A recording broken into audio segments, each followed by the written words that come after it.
All right, welcome to the fourth and final review of the evening. Up this time is Master Reboot.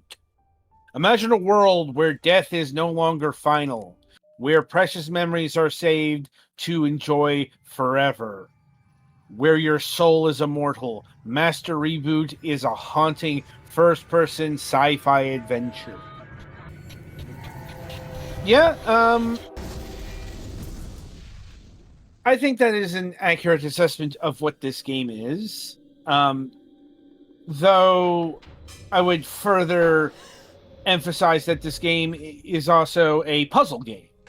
Um, you know, it's not a walking simulator type of adventure game. Even though, you take a look at it and that's what you would assume, right? Mm-hmm. That you'd be going down a path and looking at memories in various contexts. No, the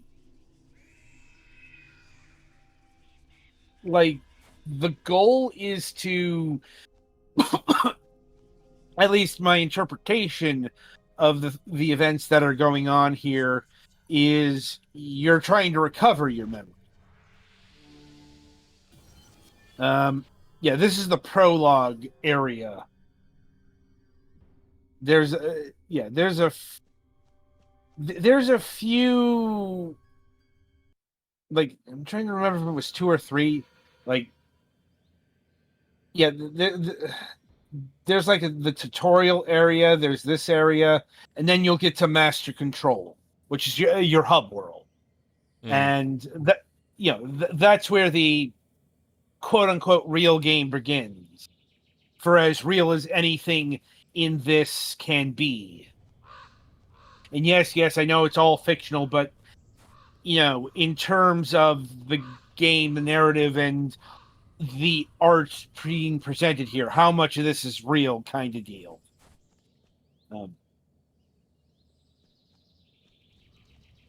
And once you get to the central hub, that's where a whole bunch of doors are. And it's done, for lack of a better term, Psychonaut style, in that, the doors will access a memory. And for example, one of the opening areas there is your school memory. And you've got to go in there and figure out some puzzles in order to complete the area. Admittedly, I'm not exactly sure what this is all building to.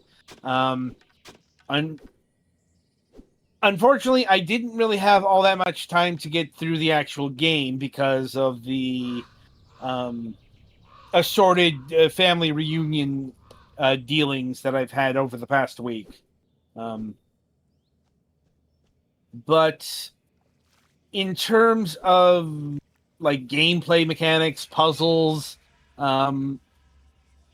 all works. The actual puzzles are a bit on the simple side, but I get the sense that the puzzles are secondary to the narrative, such as it is. Also worth noting, this game is a bit of a horror title. Not a very scary one in my estimation, mainly because of the graphical style. Not the actual fidelity, but the actual graphical style. The ghost lady looks pretty cartoony, and non-threatening. I was kind of more annoyed when she grabbed the arm. Mm-hmm. Also, for some reason, rubber ducks are a really important bit of symbolism. What that symbol is, not 100% sure, but if I had to guess, I'm thinking our protagonist hero here had a rubber ducky when she died, possibly I was by going to drowning. make a rubber duck debugging joke, so... I mean, that may have how it started out. But no, the rubber ducky comes back in blue form. And when you find the blue rubber ducks, that unlocks a memory fragment. So clearly the rubber duck here is more than a programming in-joke.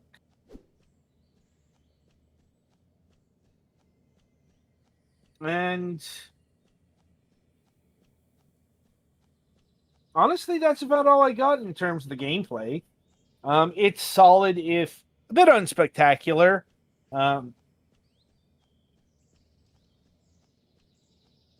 I do lament the fact that I didn't see as much as the narrative as I wanted to. But sometimes that happens with these reviews. The art direction is pretty good. I do like the use of the dynamic, or maybe not dynamic lighting, but the dynamically appearing lighting.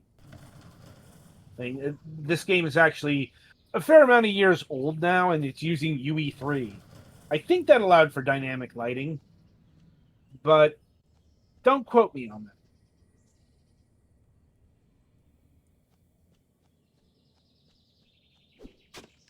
Honestly, that's about all I got here. It's a good game. It's worth playing. And I find myself frustrated at the time limits I had this week. So, it's just bad, not bad scheduling, unfortunate scheduling. Because, something had to go in this space, and this game just happened to be in that particular position. Behold the golden quack. Yes. I had to make the joke. I suppose you did. Anyway, so in terms of pricing, the game does clock in at $14.99. That's a bit steep for what's on display here. Well, and this game, it was released how long ago? Right, that's the other thing. Also, it does have an art book and soundtrack component for $7.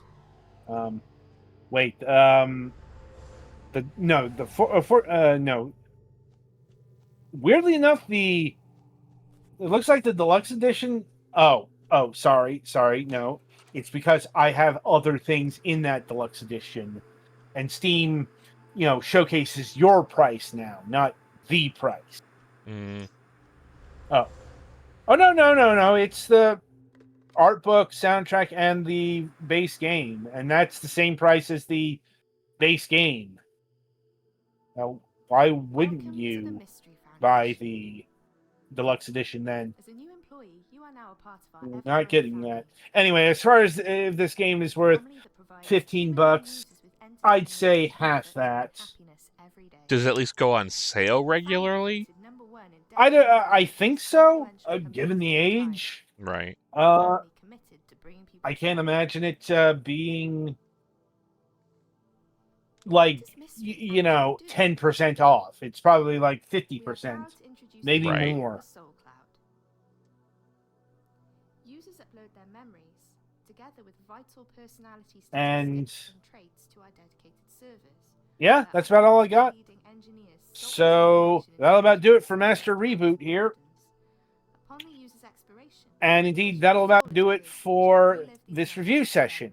So coming up on the week ahead, on Wednesday, October 1st, we'll be welcoming John Vanderhoff of Orbody Incorporated. Been a while since we've had this kind of developer on the program, and that's a new age retro dev. In that they are making new games for old systems. Not to be confused with New Age Retro Hippie, which is an enemy in Earthbound. Right. Anyway, they just recently ran a Kickstarter. No. Sorry. The Kickstarter is ongoing right now. Did want to make sure about that. but they are running a Kickstarter for a title called Mega Kaiju Boom Ball, a new NES game where Breakout meets giant monsters for your Nintendo Entertainment System. Oh, this is like being made for the actual NES, not NES inspired. Yes, this is being showcased on real hardware. The Kickstarter page has a actual NES cart on it.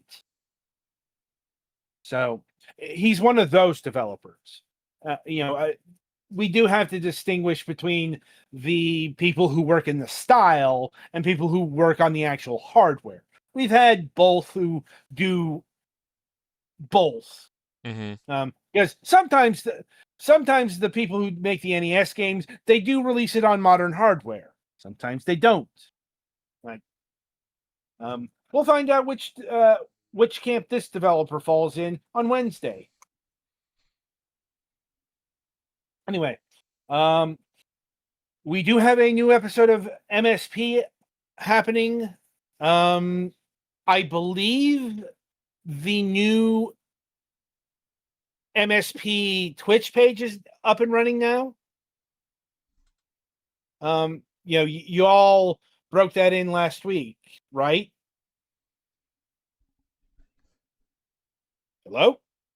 Do what? No. I don't know. Once again, that's what Mac was talking about before I For went. the Final Fantasy 14 thing. Yeah. We Yeah. should be doing that, assuming I'm not too wiped from cleaning. More on that on He's Wednesday. talking about doing the show there. Yeah. That's what So that's supposed to be in the cards for this Wednesday, but with Mac's lifestyle happenings, it's an honest crapshoot. Yeah, I need to set up OBS and things.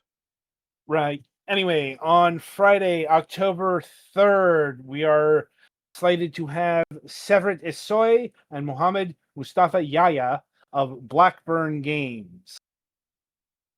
They haven't gotten back to me yet. Gonna ping them in the morning about that. And not gonna lie, not entirely looking forward to this interview because they're a publisher who's used a generative AI in their marketing materials, and it's something we're gonna have to address. Look, but not for every game that they put out either. So I'm wondering if it's like per developer thing, what is the method here? Anyway, presumably that on Friday, and until then, I shall wish you good gaming.